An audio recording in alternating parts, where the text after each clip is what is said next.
Shalom Bapak Ibu Saudara yang dikasihi Tuhan Yesus Kristus. Kiranya kasih karunia dan damai sejahtera dari Allah Bapa kita dan Tuhan Yesus Kristus ada pada saudara sekalian. Amin. Bapak Ibu Saudara yang dikasihi Tuhan Yesus Kristus, kembali kita bertemu dalam program Resapi GKJ Margo Yudan. Oleh karena itu mari kita mulai di dalam doa. Kita berdoa. Ya Tuhan, kemuliaan-Mu sungguh luar biasa.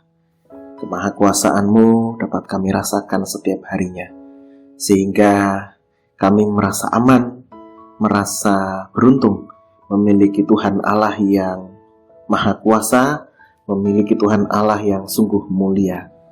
Bapa dalam surga, pada saat ini kami akan membaca dan merenungkan firman-Mu. Kami mohon Tuhan menolong kami, memberkati kami sehingga firman Tuhan yang kami baca dan renungkan bisa menolong kami dalam kami mengenal Engkau semakin dekat dalam hidup kami. Inilah ya Tuhan doa kami, dalam nama Yesus kami berdoa. Amin. Bapak Ibu Saudara yang dikasihi Tuhan Yesus Kristus, bacaan kita dari Kejadian 25 ayat 24 sampai 26. Kejadian 25 ayat 24 sampai 26 yang demikian. Setelah genap harinya untuk bersalin, memang anak kembar yang di dalam kandungannya. Keluarlah yang pertama, warnanya merah, seluruh tubuhnya seperti jubah berbulu, sebab itu ia dinamai Esau. Sesudah itu keluarlah adiknya, tangannya memegang tumit Esau, sebab itu ia dinamai Yakub. Ishak berumur 60 tahun pada waktu mereka lahir. Demikianlah firman Tuhan. Yang berbahagia adalah setiap orang mendengarkan firman Tuhan dan yang memeliharanya. Judul perenungan kita adalah pelajaran relasi keluarga. Bapak Ibu Saudara yang dikasihi Tuhan Yesus Kristus, Kejadian 25 ayat 24 sampai dengan 26 ini cerita tentang Esau dan Yakub di dalam sebuah keluarga. Ayah mereka adalah Ishak dan ibu mereka adalah Ribka. Nah, bapak ibu Ishak, Ribka ini memiliki anak kembar Esau dan Yakub. Tetapi rupanya sebagai orang tua, mereka kemudian menampakkan rasa sayang mereka dengan favoritisme. Apa itu favoritisme? Ya, bisa dikatakan pilih kasih gitu ya. Ishak sayang kepada Esau sebab ia suka makan daging buruan, tapi Ribka kasih kepada Yakub. Nah, ini berarti ada kondisi-kondisi di mana Ishak lebih sayang kepada Esau, Ribka lebih sayang kepada Yakub. Nah, dari sini kemudian kita bisa melihat, bisa memahami bahwa orang tua Ishak dan juga Ribka ini oleh karena kasih mereka yang bersyarat ya. Bersyarat kok bisa? Ini tadi ya, Ishak suka makan daging buruan ya, Ribka lebih sayang kepada Yakub. Favoritisme orang tua, pilih kasihnya orang tua ini kemudian memicu persaingan dan konflik di antara anak-anak. Nah, ini perlu kita perhatikan ini. Anak-anak Esau dan Yakub ini kemudian mereka bertolak-tolakan. Ternyata tidak hanya di dalam kandungan saja, tapi mereka bertolak-tolakan terjadi hampir seumur hidup mereka. Ada perpecahan yang serius di antara Esau dengan Yakub ya. Di antara bersaudara ini ya, berlangsungnya lama. Dan efeknya apa? Dari favoritisme orang tua ini, kehancuran relasi keluarga. Ada perpecahan yang terjadi. Ishak dan Ribka dalam posisi yang rupa-rupanya ya mereka terbagi secara emosional terhadap anak-anak mereka. Sehingga kemudian anak-anak ini menyebabkan perpecahan ya. Awal mulanya dari mana? Ya, awal mulanya dari orang tua mereka.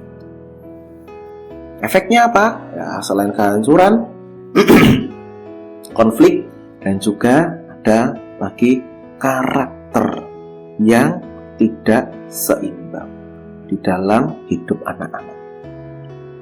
Maka Bapak Ibu Saudara yang terkasih dalam Tuhan Yesus Kristus, belajar dari keluarga Ishak dan Ribka ini, kita belajar sebagai orang tua.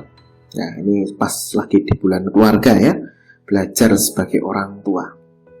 Memang betul, tidak ada orang tua yang sempurna. Memang benar bahwa tidak semua orang tua itu mampu untuk dengan sempurna mendidik anak-anaknya. Tapi bukan berarti itu menjadi alasan ya untuk kita kemudian tidak bertanggung jawab terhadap anak-anak pemberian Tuhan.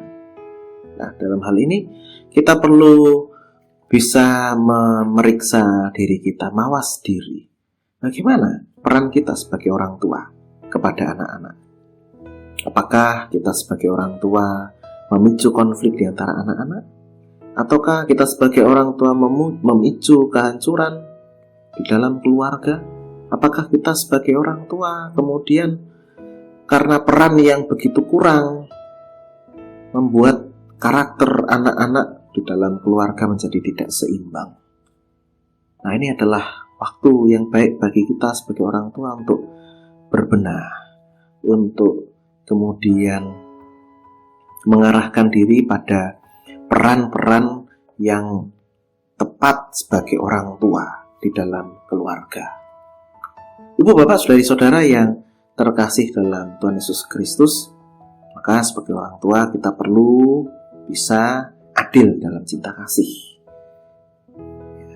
memberikan teladan dalam relasi yang sehat. Adil dalam cinta kasih dan memberi teladan yang baik bagi anak-anak dalam keluarga. Ya, karena orang tua ini sebagai sosok yang ada di depan, anak-anak digugu dan ditiru. Maka mari kita sebagai orang tua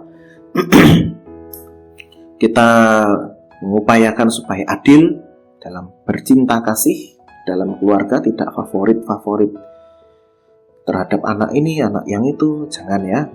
Dan memberi teladan dalam hubungan atau relasi-relasi yang sehat. Nah, bagi anak-anak, mari kita sebagai anak-anak juga kemudian mengelola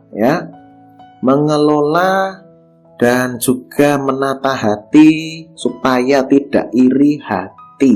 Nah, ini ya, kalau orang tuanya kemudian pilih kasih, ya jangan iri hati.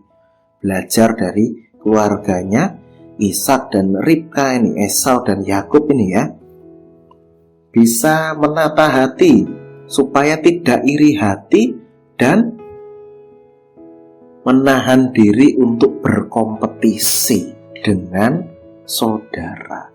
Nah, berkompetisi untuk hal-hal yang baik itu ya puji Tuhan ya. Berkompetisi dalam hal-hal yang membangun relasi keluarga dan tetap hangat dan tetap guyup, itu puji Tuhan. Tapi kalau kompetisi hanya untuk memuaskan ego, wah, ini yang harus hati-hati. Karena tadi bisa muncul perpecahan. Maka jagalah hati dari rasa iri, jagalah hati dari kompetisi-kompetisi yang tidak sehat, kompetisi-kompetisi yang hanya memuaskan ego pribadi. Maka arahkan hidup pada rasa cinta kasih, mampu menahan diri, menahan hati terhadap hal-hal yang kurang baik, mengarahkan hati keluarga bukan pada hal-hal yang kurang baik, mencibir bukan, tapi kemudian bisa berbesar hati, berbaik hati terhadap segala kondisi yang ada dalam keluarga. Kiranya Tuhan memampukan kita semua. Amin. Kita berdoa. Kami bersyukur Tuhan, kami di bulan keluarga ini belajar tentang kehidupan berkeluarga. Kami sebagai orang tua, kami sebagai anak-anak, mampukan Tuhan untuk kami bisa melakukan peran kami masing-masing di dalam keluarga dengan sebaik-baiknya. Sehingga kami tidak hanya atau bahkan tidak memenuhi kebutuhan ego kami saja, tapi lebih mengutamakan keluarga kami. Mampukan kami ya Tuhan, Bapa dalam surga, inilah doa kami. Dalam nama Tuhan Yesus Kristus kami berdoa. Amin. Kiranya kasih karunia dan damai sejahtera dari Allah Bapa kita dan Tuhan Yesus Kristus ada pada saudara sekalian. Amin.